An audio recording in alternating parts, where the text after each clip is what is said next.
नमस्कार, स्वागत है आपका जी बिहार झारखंड में। मैं हूं आपके साथ राहुल सिन्हा। इस वक्त देश में एक नहीं, दो नहीं, बल्कि तीन वायरस अटैक कर रहे हैं, लेकिन सबसे ज्यादा H3N2 वायरस पैर पसार रहा है। अब तक इस वायरस की चपेट में आकर 2 मौतें हो चुकी है। हमारे और आपके लिए इससे पहले कि ये वायरस नया संकट पैदा करे, हमें सावधान रहना जरूरी है। कितना खतरनाक है ये वायरस, कैसे इसको लेकर डॉक्टर लोगों को सावधान रहने की सलाह दे रहे हैं, इस खास रिपोर्ट में देखिए।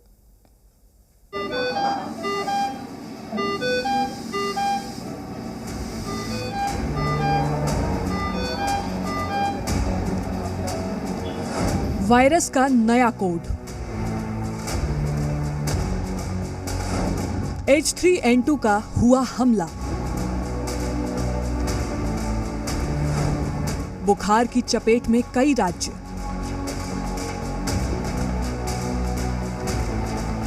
कोरोना के कहर से छुटकारा मिला तो अब H3N2 वायरस ने अपनी जड़ें जमाना शुरू कर दिया। यहां खौफ में आने की बजाय एक बार फिर संभलने की जरूरत है। दरअसल आजकल आपके आसपास कई लोग सर्दी, जुकाम, खांसी से परेशान हैं। देश के कई हिस्सों में ऐसे मामले लगातार सामने आ रहे हैं, जहां लोग ऐसी ही स्वास्थ्य समस्याओं से दो चार हो रहे हैं। आपको बता दें कि H3N2 वायरस के करीब 90 केस देश में आ चुके हैं और कर्नाटक में इस वायरस की चपेट में आकर पहली मौत भी हो चुकी है। वहीं H1N1 वायरस के कुल केस 8 हो चुके हैं। आपको बता दें कि H1N1 को स्वाइन फ्लू भी कहते हैं। आपको बता दें कि मेडिकल विशेषज्ञों को भी इन मामलों में बहुत सावधानी से फैसला लेना पड़ रहा है, क्योंकि इस वक्त 3 किस्म के वायरस एक जैसे लक्षणों के साथ हमलावर हो गए हैं। डॉक्टर ज्यादातर ऐसे मामलों की जड़ में इन्फ्लुएंजा वायरस H3N2 को बता रहे हैं। इसका मतलब इस वक्त सर्दी, जुकाम या बुखार के भी जो केस दर्ज किए जा रहे हैं वो H3N2 वायरस के लक्षण हो सकते हैं। मुश्किल ये भी है कि H3N2 इन्फ्लुएंजा वायरस लगातार म्यूटेट कर रहा है, जिसे डॉक्टर्स एंटीजेनिक ड्रिफ्ट कहते हैं। H3N2 is a type of an influenza virus which we see every year during this time of the year. But it is a virus which changes over time, it mutates over time, and it undergoes what we call an antigenic drift. That is, the virus changes to some extent. And we had a pandemic many years ago, which was H1N1. That virus is now, the circulating strain is H3N2, and therefore it is a normal influenza strain, but we are seeing more cases. H3N2 दरअसल एक virus है जिसके फैलने की वजहें वही हैं जो दूसरे किसी भी ऐसे वायरस के फैलने की होती हैं। इस तरह के फैलाव का सबसे खतरनाक स्वरूप कोविड के दौरान पूरी दुनिया में देखा जा चुका है। इसे पकड़ना आसान नहीं होता। H3N2 के लक्षण भी असल में फ्लू के लक्षण की तरह ही होते हैं, जैसे बुखार होना, गले में खराश होना, फिर सर्दी हो जाना, नाक से लगातार पानी आना, मांसपेशियों में दर्द होना और फिर थकान लगना। कुछ मरीजों को सीने में दर्द और डिहाइड्रेशन की भी शिकायत होती है। इसमें 100 डिग्री से ज्यादा बुखार हो जाता है, 4 से 5 दिनों तक खांसी या कुछ मामलों में महीने भर तक खांसी रहती है, या फिर बुखार ठीक हो जाता है लेकिन सूखी खांसी लगातार बनी रहती है। वैसे हर साल फरवरी-मार्च के महीने में H3N2 इन्फ्लुएंजा वायरस एक्टिव हो जाते हैं, लेकिन इस बार H3N2 के साथ एडेनो वायरस भी तेजी से फैल रहा है, जिसका प्रभाव बच्चों में ज्यादा दिखाई दे रहा है। क्या ये वायरल फीवर जिन्हें हम अभी तक ये सोच रहे थे कि हल्के में निकल जाएंगे, ये जान भी ले सकते हैं? देखिए, इस वायरल जो H3N2 स्ट्रेन है, इसमें 2 बातें बहुत स्पेसिफिक है। पहला है, जो पेशेंट एट रिस्क हैं, जैसे जो पेशेंट कार्डिक पेशेंट है या जो डायलिसिस पे पेशेंट है या जो कीमोथेरेपी पे पेशेंट है, उन पे ये जानलेवा हो सकता है। हमने जो पूरा 1 महीने का डाटा भी देखा है, आईसीयू में बहुत से एडमिशन जो कि इस वायरस के कारण बढ़ गए, जो दिक्कतें हुई उसके कारण हो रहे हैं। यानी हाँ, ये जानलेवा हो सकता है, बट अडल्ट में जो लोग एट रिस्क थी ना, उसमें इतनी दिक्कत नहीं ना। H3N2 वायरस बार बार म्यूटेट करता है, यानी अपना स्वरूप भी बदलता है, इसलिए इसका इलाज थोड़ा जटिल हो जाता है। अच्छी बात यह है कि H3N2 जैसे लक्षणों के खिलाफ वैक्सीन मौजूद है। हालांकि दवाइयों के इस्तेमाल को लेकर सावधानी बरतने की जरूरत है।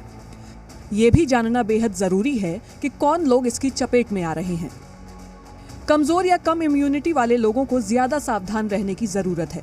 बच्चे और बुजुर्ग जल्द इसकी चपेट में आ रहे हैं। गर्भवती महिलाओं को खास ख्याल रखना होगा। दमा और लंग्स के इन्फेक्शन से जूझ रहे मरीजों को इससे बचना चाहिए। कोई दूसरी गंभीर बीमारी का इलाज करा रहे मरीज भी इन्फ्लुएंजा के इस वायरस से पीड़ित होने से बचें। साधारण फ्लू जैसे लक्षणों के साथ लोग अस्पताल पहुंच रहे हैं। लेकिन हफ्ते भर तक लोगों का बुखार उतरने का नाम नहीं ले रहा है। नॉर्मल खांसी हमें पहले भी होती थी, तो हार्डली 2 या 3 दिन में ठीक हो जाती थी। बट ये तो ऐसी खांसी है, मतलब इसके साथ कफ आपको फील हो रहा है कि अभी भी मतलब there is some cough inside, तो वो बहुत अजीब लग रहा है। इनफैक्ट मैंने अपने फैमिली डॉक्टर को कंसल्ट किया जब ऐसा हुआ कि पहले अनन्या को हुआ, फिर मुझे हुआ, उसके बाद मेरे हस्बैंड को भी हुआ। तो हमें तो लगा ये जैसे कोविड से भी सीवियर हो गया। मतलब मुझे लगता है कोविड भी इतना सीवियर नहीं था। इस बार लगता है ये सीजनल नहीं हुआ है, ये बहुत लंबा लोगों को ट्रिगर किया है, कफ कोल्ड।